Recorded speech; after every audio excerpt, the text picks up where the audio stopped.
Today marks a huge victory for the Armenian community, considering the fact that Germany's parliament, with a striking majority, has decided to acknowledge the Armenian genocide. This is obviously a very complex and controversial issue that many major countries, including the United States, Britain, and Turkey, refuse to acknowledge. Part of the reason why Germany refused to acknowledge the Armenian genocide up until today is because of the fact that Germany was an ally to the Ottoman Empire during the time that the Armenian genocide took place. Now, as of last year, more than 20 countries around the world have officially recognized the killings of 1915 as a genocide. There are various historians who have chimed in on this topic and have also identified it as a genocide.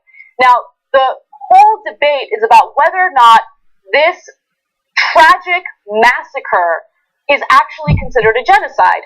Did the Turks want to wipe off an entire population of Armenian people from the face of the planet? And when you think about the actions that took place during the genocide, I think the answer is pretty clear. Now, I myself am an Armenian. My family was victimized by the brutality of the Turks during this time, and so some of you might think that I might be biased on this issue.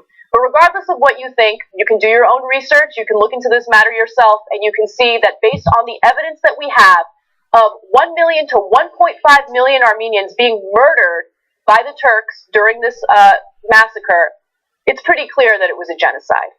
Now, the Turkish government has chimed in, and they are not happy about this because of the consequences that Turkey might have to face if there's mounting pressure for Turkey to acknowledge the genocide. For instance, Turkish leaders fear a genocide acknowledgement could lead to demands for huge reparations. In fact, Turkey has always rejected the term genocide, saying there was no systematic attempt to destroy a people. Even Turkey's foreign minister released a statement after Germany's resolution saying, "The way to close the dark passages of your own history is not by defaming the histories of other countries with irresponsible and baseless decisions. There is no shameful incident in our past that would make us bow our heads." Well, here's what the reality is.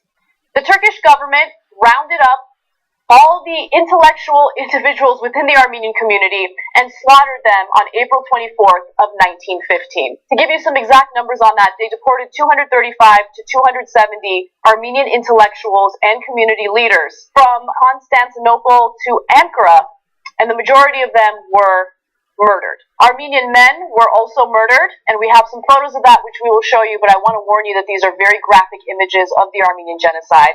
Armenian men were also murdered by either being hanged or decapitated. And then Armenian women, children, and elderly individuals were forced to go through a death march to the Syrian desert. The purpose of a death march is to ensure that these people die.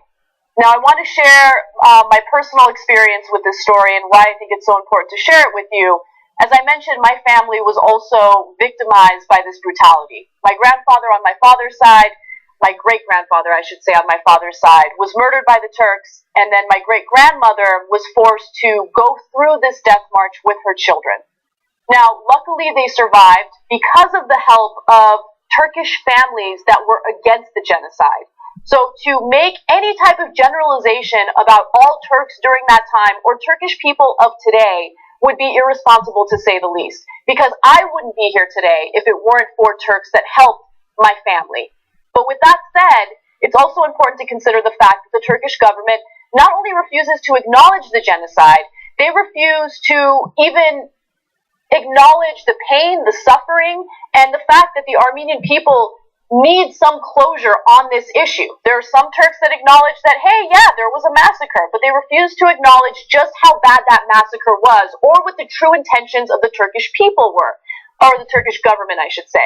Another thing to also keep in mind is that there is a fear among some Turkish citizens of acknowledging the genocide because of the fact that Erdogan has taken some pretty drastic measures against journalists or anyone who has anything negative to say about Turkey or about his leadership. So I understand the fears there. But it's also important for countries like the United States to take a stand and acknowledge the genocide. The reason why Britain and the United States refuse to do so is because of our ties to Turkey. They are allies of our country, and so as a result, they're willing to deny a very clear event that occurred a century ago, which is deplorable to say the least. Now, here's some more of Turkey's response to this. Germany's resolution is likely to place a strain on relations between Berlin and Ankara, and follows a recent migrant deal between Turkey and the European Union in which Germany plays a central role. Also, another thing to keep in mind is that when other European countries decided to acknowledge the genocide, there was some retaliation by the Turkish government. France is an example of that. According to CNN, when France passed legislation recognizing the Armenian genocide in 2011, Turkey promptly recalled its ambassador to the country and froze military cooperation between the countries. Again, here's another reason why both Britain and the United States refuse to acknowledge the genocide. They don't want to deal with this type of retaliation. But I would argue that it's more important to be principled and acknowledge something that's just as bad as the Holocaust than to just be concerned about your international relations so you can continue on with perpetual war in the Middle East.